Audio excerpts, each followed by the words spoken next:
네, 월요일마다 찾아뵙는 열전상하이 시간입니다. 이제 중국의 최대 명절인 춘절이 다가왔습니다. 이런 상황에서 과연 중국 증시에는 어떤 시장 전망이 있는지, 그리고 관심 가져볼 만한 종목은 어떤 것들이 있는지 들어보도록 하겠습니다. 유한타증권 이충원 연구원 나와 있습니다. 어서 오세요. 예, 안녕하세요. 네, 자, 우선 지난 중국 증시부터 짚어주시죠. 예, 지난주 상해 증시가 좀 좋지 않은 모습을 보여줬었는데 HTS 차트 한번 보시면서 최근 움직임 한번 살펴보도록 하겠습니다. 최근 상해 증시 같은 경우에는 지난주에 좀 안 좋은 소식들이 많이 있었죠. 뭐 최근에 발표했던 공기업 세전익 같은 경우에도 전년 대비해서 8% 정도 하락하는 모습을 보였었고, 뭐 중감회와 보감회에서 신용거래 관련된 점검을 실시한다는 이슈가 있었기 때문에 시장에는 지속적으로 좋지 않은 시그널로 작용을 했고, 이에 따라서 지금 상해 증시 같은 경우에는 3,400포인트를 3번 연속 돌파하지 못하고 지금 단기 박스권에 지금 돌입을 했다, 이런 모습을 볼 수가 있습니다.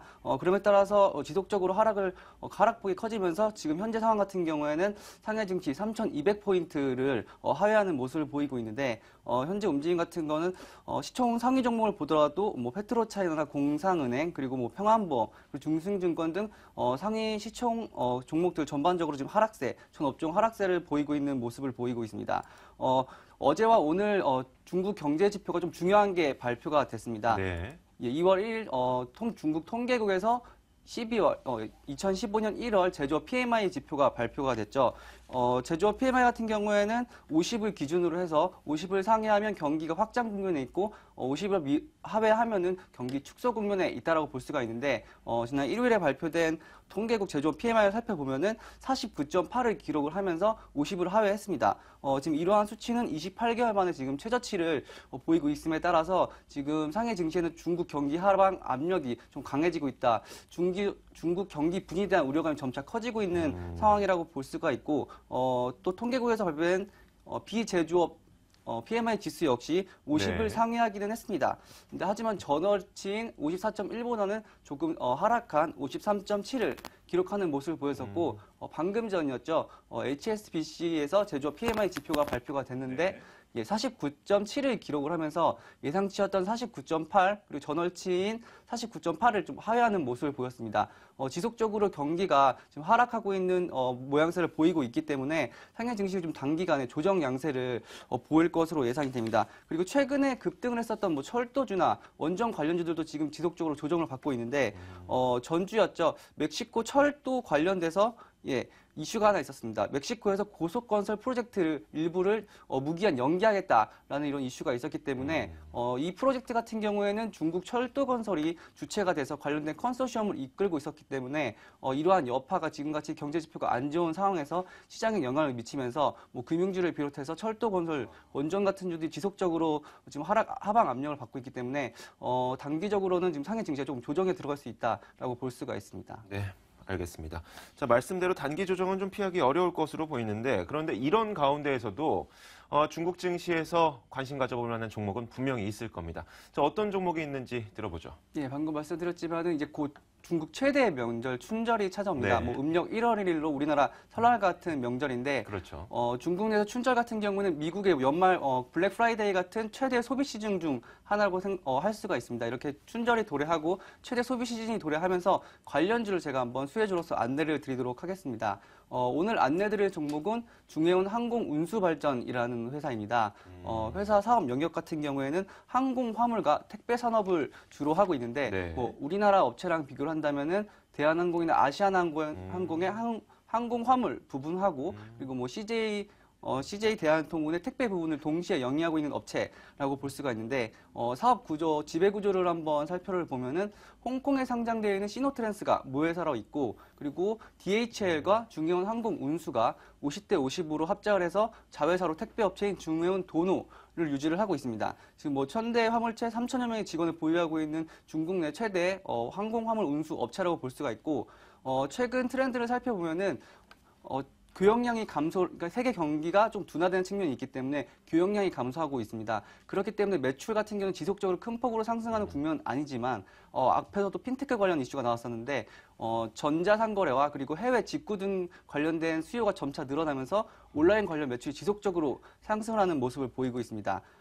기존에도 말씀드렸듯이 지금 현재 중국 인구는 약 13억 명 정도고 그중에 절반 수준인 6.7억 명이 현재 인터넷을 이용을 하고 있죠. 근데 통계에 따르면은 그중에 약 절반 수준이 인터넷을 통해서 온라인 쇼핑을 한 경험이 있고 이 수준은 지금 최근에 뭐 미국이나 그리고 중국과 비교했을 때도 거의 비슷한 수준으로 지금 점차 온라인 거래 쇼핑 그 수요가 늘어나고 있다라고 볼 수가 있습니다. 현재 온라인을 통한 중국 내 쇼핑 규모는 1조 9천조 위안 정도를 지금 차지를 하고 있는데 네. 약 3년 뒤인 2017년에는 한 5조 6천억 위안 정도로 이렇게 큰 폭으로 상승할 것으로 예상이 되고 있기 때문에 관련된 업체로서 지속적으로 어떤 상승 모멘텀이 있다라고 볼 수가 있고 방금도 말씀드렸지만 춘절 도래에 따른 소비 시즌이 도래했기 때문에 관련된 화물 물동량 역시 좀 당분간 좀 늘어날 수 있다라고 볼 수가 있습니다. 네, 알겠습니다. 와, 화물차가 1000대나 있어요. 예, 중국 와, 역시 대륙은 다르네요. 무슨 주차장은 또 어떻게 해요, 이거? 알겠습니다. 예.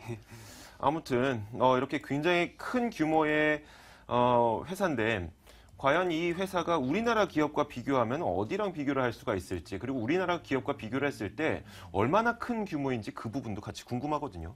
예, 아까도 말씀드린 중국 같은 경우는 워낙 영토가 크다 보니까 네. 화물을 운송할 때는 비행기 같은 것을 많이 활용할 수밖에 없는데 그러한 측면에서 중해운 항공운수발전이 지속적으로 관심을 받을 수 있는 업체라고 할 수가 있습니다. 뭐 화면 보시면서 비교를 한번 해보겠는데 네. 우리나라 업체로 치면 CJ 대한통운하고 간단히 비교를 해볼 수가 있을 것 같습니다. 현재 시가총액 같은 경우는 현재 중해운 항공운수발전 같은 경우에는 약 3조, CJ 대한통운 약 4조 정도의 시가총액을 기록을 하고 있는데 영업이익률 면에서 조금 우수한 면모를 보이고 있습니다. 현재 CJ 대한통운의 영업이익률이 약 3.5% 정도인데 반해서 중해운 항공운수발전은 약 15.8%의 조금 큰 폭의 양호한 영업이익률을 보이고 있고 네. PER 지표로 살펴봤을 때도 대한통운의 지금 3분의 1 정도 수준밖에 되지 않기 때문에 동종 PER 어떤 물류 업체에서 봤을 때도 대한통운에 비해서도 좀 밸류에이션 매력이 있다라고 볼 수가 있고 ROE 같은 경우에서도 대한통운에 비교했을 때 조금 우수한 면모를 보이고 있습니다. 중해운 항공운수발전 같은 경우에는 약 11의 ROE 지표를 보이고 있고 대한통운 같은 경우에는 2.33의 지표를 보이고 있습니다. 대한통운 역시 방금 전에 말씀드렸던 어떤 해외 직구나 어떤 인터넷 쇼핑 관련해가지고 물동량이 점차 늘어나고 있기 때문에 투자 포인트에서는 중해운 항공운수발전과 비슷한 면모가 있다고 볼 수가 있지만은 일단은 방금 전에 말씀드렸던 춘절 도래와 핀테크 산업 같은 경우에는 중국이 한국보다 조금 더 발전되어 있는 측면이 있기 때문에 네. 같은 어떤 PR 업체에서 봤을 때는 좀 중해운 항공 운수 발전이 조금 더 성장 모멘텀이 있지 않나라고 생각이 들기 때문에 한국에서 뭐 CJ 대한통운을 투자하시는 분들도 같은 논리 선상에서 일정 부분은 중해운 운수 항공 발전도 좀 관심을 가지면 좀 좋을 만한 업체라고 볼 수가 네. 있습니다.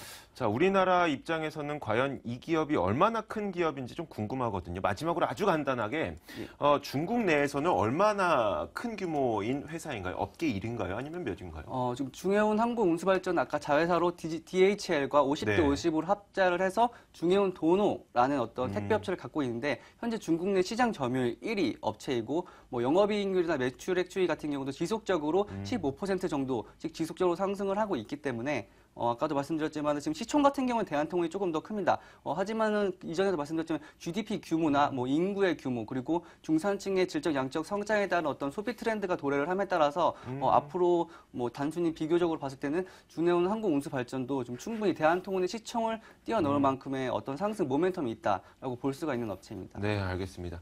중국 업계에서 1위를 차지하고 있음에도 불구하고 현재 CJ 대한통운보다는 시가총액이 작은 상황입니다. 성장 모멘텀이 그만큼 높다라고 얘기를 할 수가 있겠죠. 자, 오늘 열전 상하이와 함께 이슈엔 현장 동시에 마치도록 하겠습니다. 오늘 유한타증권 이충환 연구원과 함께 했고요. 저희는 내일 같은 시간에 찾아뵙겠습니다. 시청해주신 여러분 고맙습니다.